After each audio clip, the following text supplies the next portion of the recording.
Salam alaikum. Bonjour tout le monde, j'espère que vous allez bien.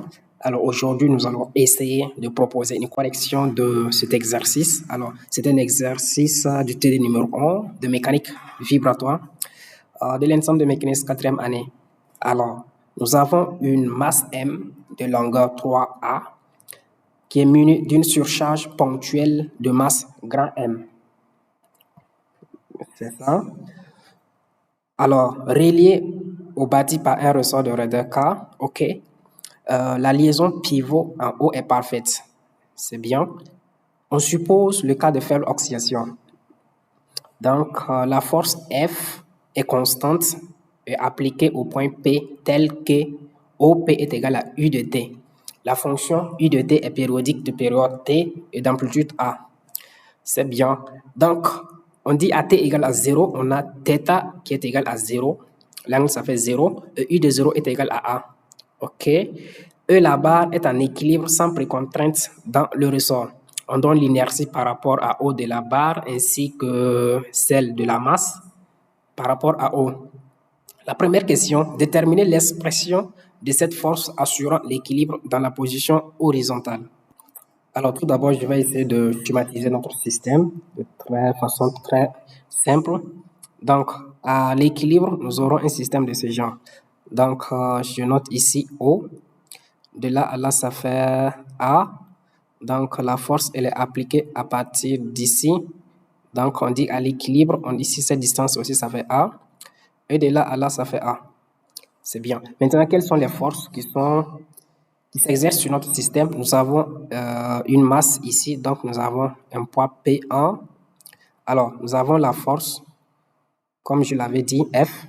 Et également, n'oubliez pas que la barre a une masse, petit m, donc on aura un poids. Donc, on va essayer de le mettre au centre. Donc, ça sera A sur 2, en commençant par O, c'est-à-dire ici, P2. Donc, la distance totale, en fait, divisée par 2 pour avoir le milieu. Nous avons un ressort, mais nous n'allons pas tenir compte de la force du ressort. Pourquoi? On dit que à l'équilibre, la barre est sans précontrainte dans le ressort. C'est-à-dire que cette force, ça fait 0. Donc, qu'est-ce qu'il faut appliquer maintenant? Le PFS. Donc, nous avons la somme plutôt des moments des forces appliquées à notre système est égale à 0.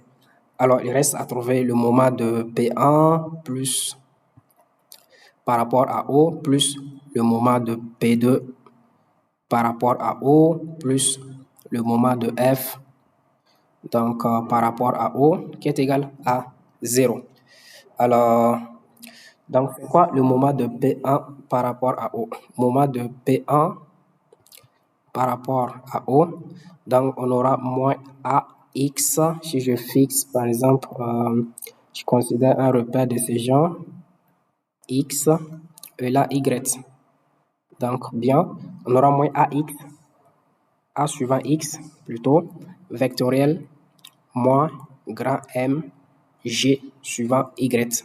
Ce qui me donne grand M, G, A suivant Z. Le moment de P2 par rapport à O, qu'est-ce que j'ai? Donc, j'ai A sur 2 suivant X, parce que cette distance, ça sera A sur 2 suivant X, vectoriel quoi, moins petit m, G suivant Y. On aura quoi?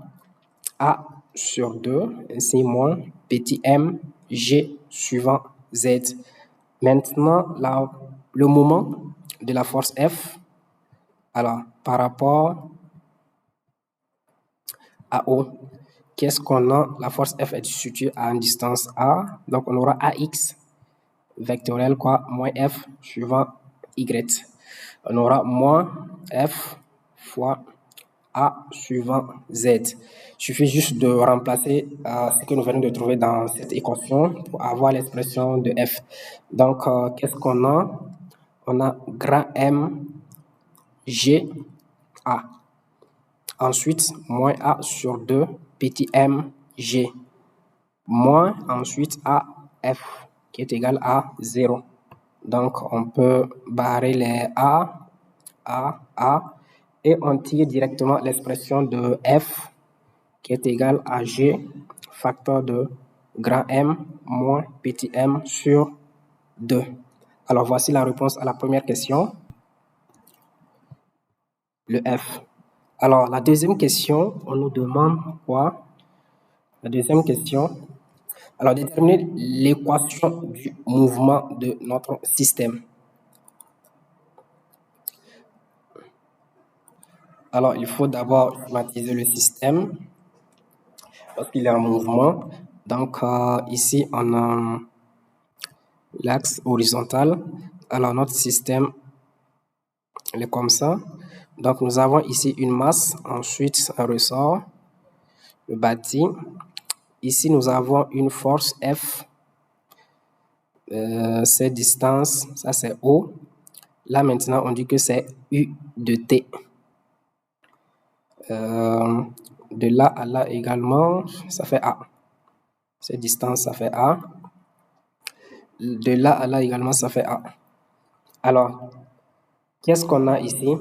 Nous aurons la somme des moments des forces appliquées sur notre système est égale à I multiplié par θ des points. Alors, l'angle ici, c'est θ. Là, ici, c'est θ. Donc, quelles sont les forces que nous avons? Alors, nous avons le poids de cette masse que je peux noter P1. Nous avons la force du ressort qui va vers le haut, que je peux noter T. Alors, nous avons la force F qui est appliquée ici. Et n'oubliez pas le poids de la barre elle-même, donc qui sera à ce niveau, au milieu en fait de la barre, que je peux noter P2. Donc, la somme des moments de ces forces par rapport à O est égale à 0. Donc, il nous reste juste à déterminer le moment de ces différentes forces. Alors, commençons par P1. Le moment de P1, la force P1 par rapport à O. Ça fait quoi? Ça fait moins A cosinus θ suivant X. Donc, c'est cette distance vectorielle, quoi? Moins grand M G suivant Y. Alors, dans le cas de faible oscillation, qu'est-ce qu'on a? Nous avons cosinus θ est égal à 1. Donc, faible oscillation, cos θ est égal à 1. Sinus θ est égal à θ. Ça, c'est pour les forces. Donc, au niveau des énergies, donc, ce qui change, c'est le cos θ. Donc, nous ne sommes pas dans ce cas. On va juste travailler avec cosinus θ est égal à 1. Donc, ici, on va remplacer ça par 1. Donc, il me reste quoi? A grand M G suivant Z. Donc, ça, c'est le premier moment que nous avons trouvé. Alors, on passe maintenant au moment de T, la force du ressort. Alors, le moment de T, ça fait quoi? C'est la même chose. On aura A cos θ suivant X, parce que c'est cette distance que nous allons prendre. Vectoriel, la force. La force, c'est vers le haut. Donc, on aura K multiplié par Y. Donc, c'est quoi Y? Donc, suivant Y. Y, c'est cette distance. Donc, cette distance. Alors, on remarque que le Y est égal à quoi? C'est A sinus θ. Et comme je l'ai dit, le sinus θ dans le cas de faible oscillation, ça fait θ. Donc, on aura A θ. Donc, ce qui me donne ici moins A. Donc, le cosinus θ, ça fait 1 multiplié par K. Le Y, ça fait A fois θ suivant Z.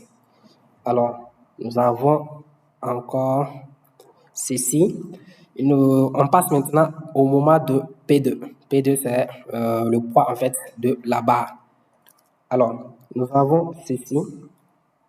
Le moment de P2 par rapport à 0, la force bien sûr. Donc, c'est une distance dont on aura A sur 2 multiplié par quoi? Cosinus θ suivant X vectoriel moins mg suivant y. Donc, pourquoi A sur 2 cosinus θ? Parce que c'est cette distance que nous allons prendre. Donc, Ici, ça fait A sur 2 cosinus θ. Alors, ici, ça fait quoi? Cos θ, ça fait 1. Donc, on aura 1 moins A sur 2 mg suivant Z. Là également, c'est bon. C'est quelle force qui nous reste? La force F. Alors, la force F, elle est là. Donc, on aura, en procédant de la même manière, le moment de la force F. Alors, ça fait quoi? On aura U de T, ça c'est OP, multiplié par cosinus θ suivant X, vectoriel quoi, moins F, suivant Z, suivant Y plutôt. Alors, ce qui nous donne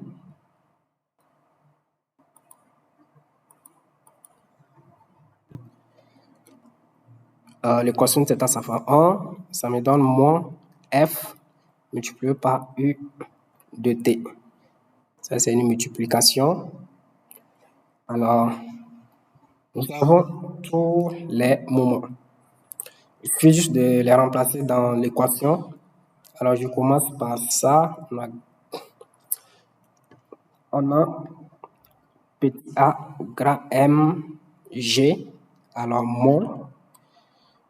Pour l'autre force, c'est K A carré θ. Donc, j'ai K A carré θ. Ensuite, moins A sur 2 M, G. Ensuite, moins F de T est égal à I multiplié par θ dépend. Donc ici, nous pouvons mettre A sur G en facteur. Si nous mettons A sur G en facteur, il me reste grand M moins petit m sur 2. Alors, moins K A carré θ moins F U de T est égal à I θ second. Alors ici, vous remarquez que cette expression, de là à là, en fait, toute cette expression, c'est F. Donc ça, c'est le F. Bon, vous pouvez remonter en arrière pour voir. Dans l'expression de F, ça fait G grand M moins petit m sur 2. Alors, on va juste remplacer le G grand M moins petit m sur 2 par F. Donc, qu'est-ce qu'on a maintenant? On aura F fois A. On aura F fois A moins F U de T qui est égal à I θ second, j'amène l'autre K A carré θ. Donc ici, je peux mettre F en facteur. Ça fait A moins U de T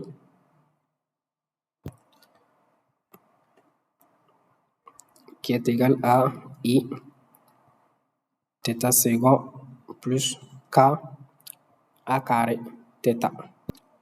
Alors, ce qui nous reste à faire, c'est de déterminer le A moins U de T. Alors, vous avez U de T dans l'expression sous cette forme. U de T est périodique. Donc, nous allons calculer juste A moins U de T. Alors, vous avez ce signal comme ça, comme ça,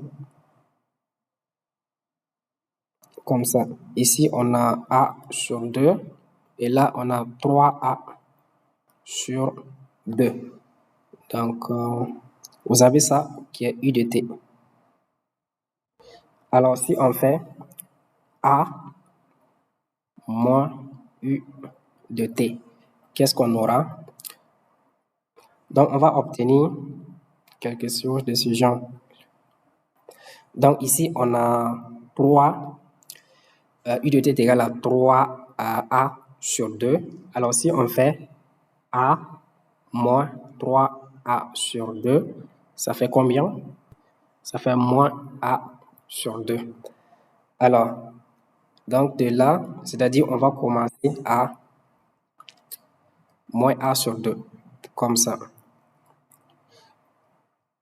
Comme ça. Et lorsque, par exemple, le U de t est égal à A sur 2, lorsque le U de t est égal à A sur 2, donc on aura toujours A moins A sur 2, donc ça fait A sur 2. C'est-à-dire que notre nouvelle fonction, le A moins U de t va varier entre moins A sur 2 à A sur 2. Donc ça sera comme ça. Bon, je ne respecte pas les périodes, mais c'est pas grave. Alors, moins A sur 2. Et là également, ça fait A sur 2. Là, ça fait A moins U de T. Alors, nous avons vu un traitement de signal qu'un signal X de T peut s'écrire sous la forme A0 sur 2 plus la somme de N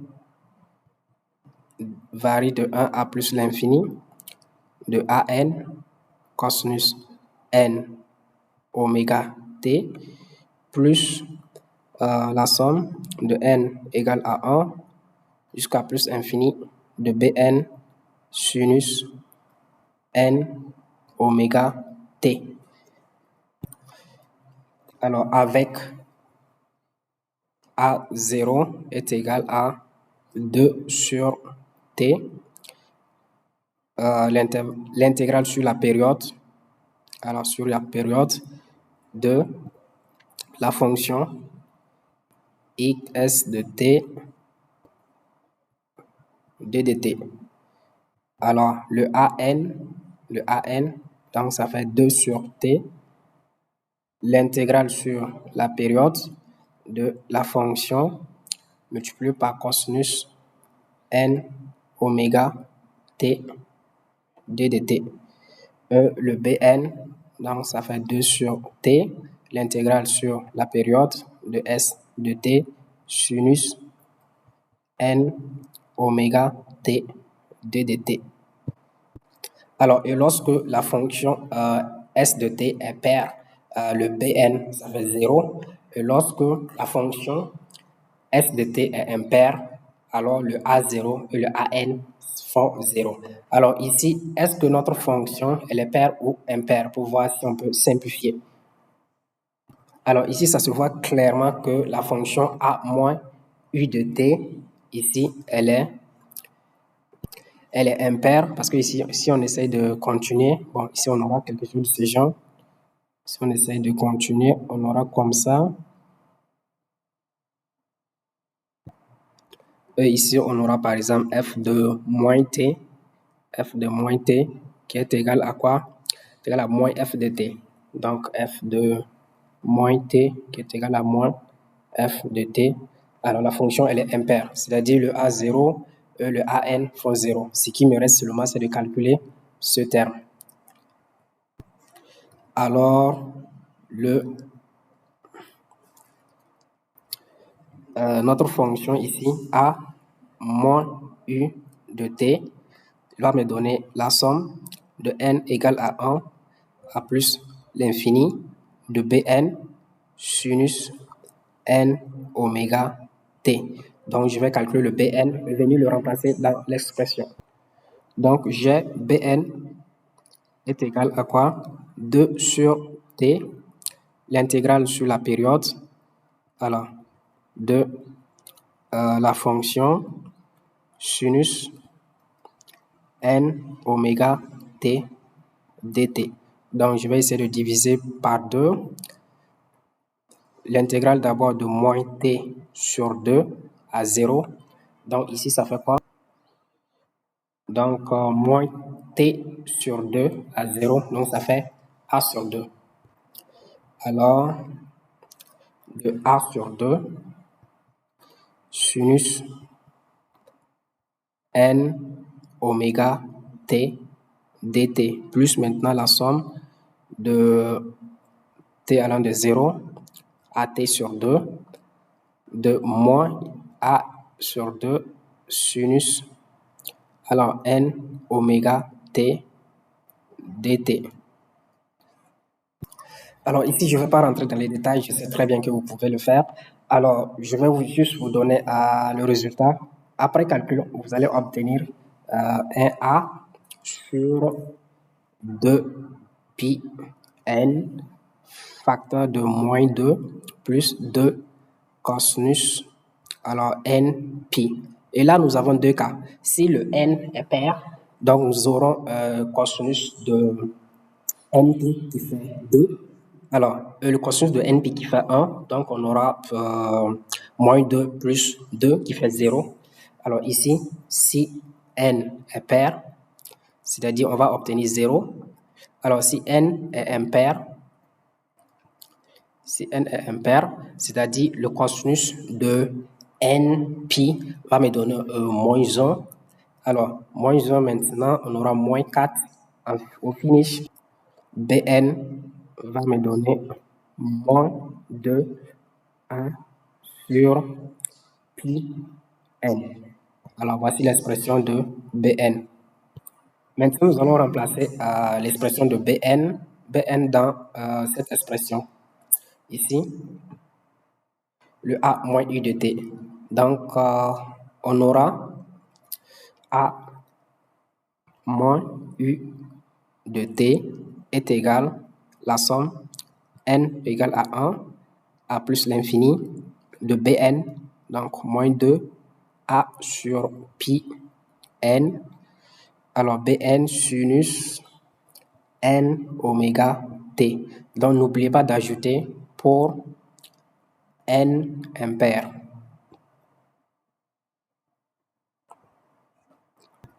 Alors, une fois que nous avons cette expression, il faut remonter vers le haut, donc au niveau de l'équation différentielle. Alors ici, remplacer maintenant le a moins u de t par l'expression que nous venons d'obtenir. Alors, ce qui donne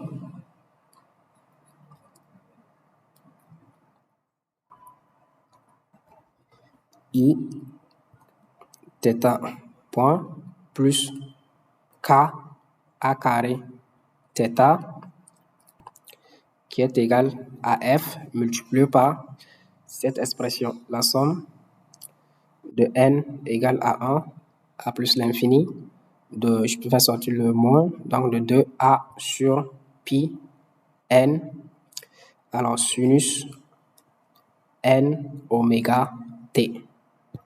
Donc, voici l'expression finale de l'équation différentielle de notre système. Alors maintenant, nous allons passer à la dernière question. Alors, déterminer l'équation, pas l'équation, la réponse dynamique de notre système, je crois. Donc, la réponse dynamique de notre système. Alors ici, nous avons une équation différentielle de deuxième ordre avec second membre. Alors la solution, on aura une partie homogène plus une partie particulière. Donc, vous savez bien que la partie homogène va s'annuler en fait dans le temps. Donc, il va nous rester juste que la partie particulière. Alors ainsi, pour l'ordre n,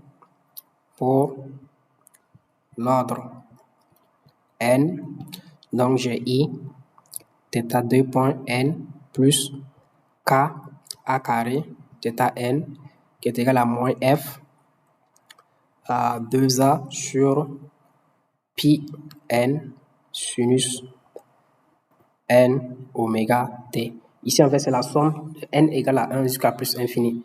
Donc, je vais d'abord travailler pour n égale à n, c'est-à-dire travailler pour l'ordre n, et après, je vais généraliser. Alors, le i,